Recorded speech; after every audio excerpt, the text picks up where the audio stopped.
been a terrible 6 months if you're an India cricket fan or an India cricket player, and the changes have been brought in by the BCCI. They are flexing their muscles. Jon Norman here alongside David Bumble Lloyd. Abhishek Jhunjhunwala has joined us in the commentary box as well, the former IPL batter and broadcaster. First up, I mean, it's after a 10-year period of absolute dominance, 3-0 series defeat at home to New Zealand, and then following that up with a less surprising defeat away at Australia, 3-1, despite leading that series 1-0. Now, big questions over the future of Rohit Sharma and also Virat Kohli, and if you're interested in that, then head over to the talkSPORT Cricket YouTube channel.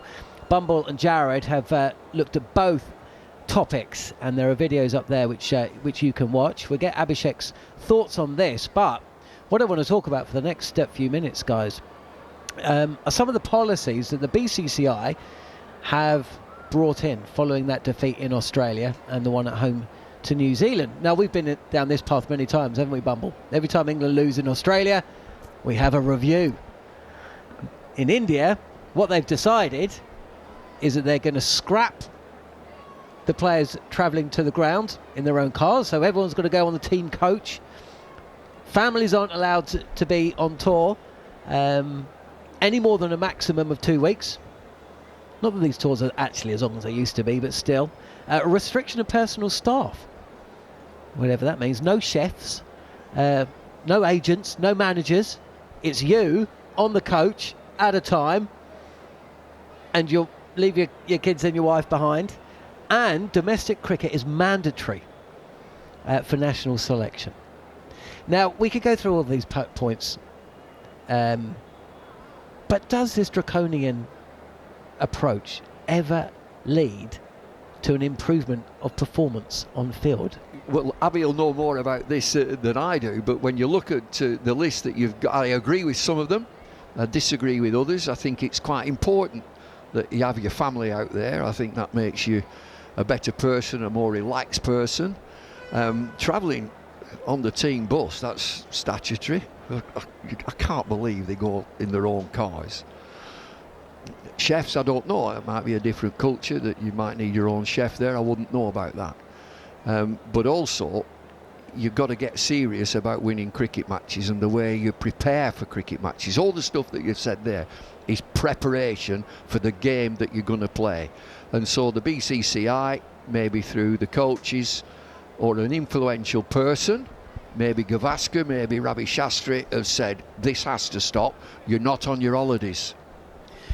Abhishek, I mean, there's some big characters in that India dressing room. I mean, how are they going to take this? See, the big characters you're talking about, they're not going to be there for too long, as I see it. But again, as Bumble said, I'm not sure about a lot of those rules. Yes, family, I understand. As Bumble said, I agree completely. I think the family should be allowed, because that really relaxes you as a player, and also it allows you not to deviate, because then you're only either focusing on the game or you're back in the hotel with your kids and with your wife, and it's just a comfort zone, isn't it? About a lot of other things, I'm not sure how the senior players are going to take, and few of the things which going in the team, but that should have been a mandatory from day one. Why are they even putting it out there? It's hard to understand, because in India we know that players tend to travel in their own cars when they go to the ground. Like in Mumbai, if the match is going on in Mumbai, probably Rohit and a lot of guys who live in Mumbai probably come to the ground in their own personal vehicle, which shouldn't have been allowed from day one.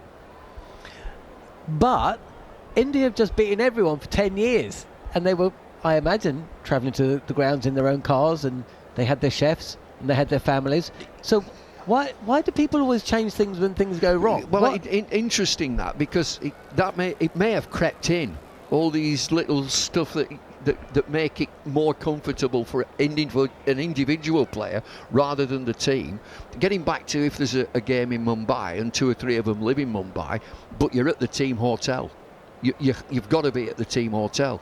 You've got to be there for your meetings and your preparation, your strengths and weaknesses of the opposition, your meetings with the coaches. You have to be there, and then you get on the bus at whatever it is, 8 o'clock in the morning, and go to the ground.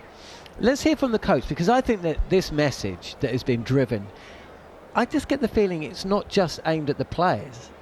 I think it's kind of aimed at the coach as well. I know that Gautam Gambhir was part of the decision-making process. Ajit Agarkar was in there as well. But we'll talk to you in a second. But let's hear from the coach, Gautam Gambhir, on the topic of domestic cricket. He was speaking in December. He wants all players to compete in domestic cricket. Let's hear what he had to say.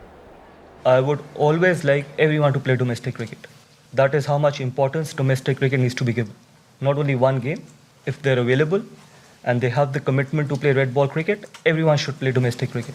As simple as it can get. If you don't give importance to domestic cricket, you will never get the desired players what you want in Test cricket.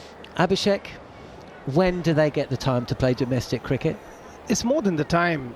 There is always a different message, because the guys who are doing well in domestic cricket never gets picked to play for India.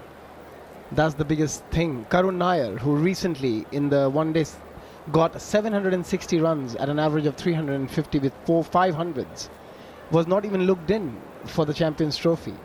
So what's the point? Yes, they all give the message suddenly about playing domestic cricket. The guys who've been scoring heavily, Ishwaran, who has scored more runs than anybody in Indian cricket for the last 5 or 6 years in Ranji Trophy cricket, has never got a chance to play for India, not one game so far. So what's the point? People are regularly getting picked from the IPL, like the Nitish Reddy. I'm not taking anything away from him.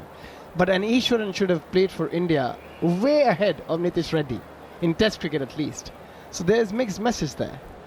Okay, well, look, we're going to wrap it up very shortly. We're going to get the teams in the toss in a few minutes' time. But Abhishek, if you were to put your finger on where it's all gone wrong for India over the last 6 months, is it down to the fact that the team have relaxed it too much and taken their focus away from cricket? Or is it because, you know, some of their biggest names haven't performed and this team is reaching the end of its cycle? Yeah, I think that's one of the things, that this team is reaching the end of its cycle. But also, if you look at Indian cricket for the last 7-8 years, they've been very poor in any turning pitches.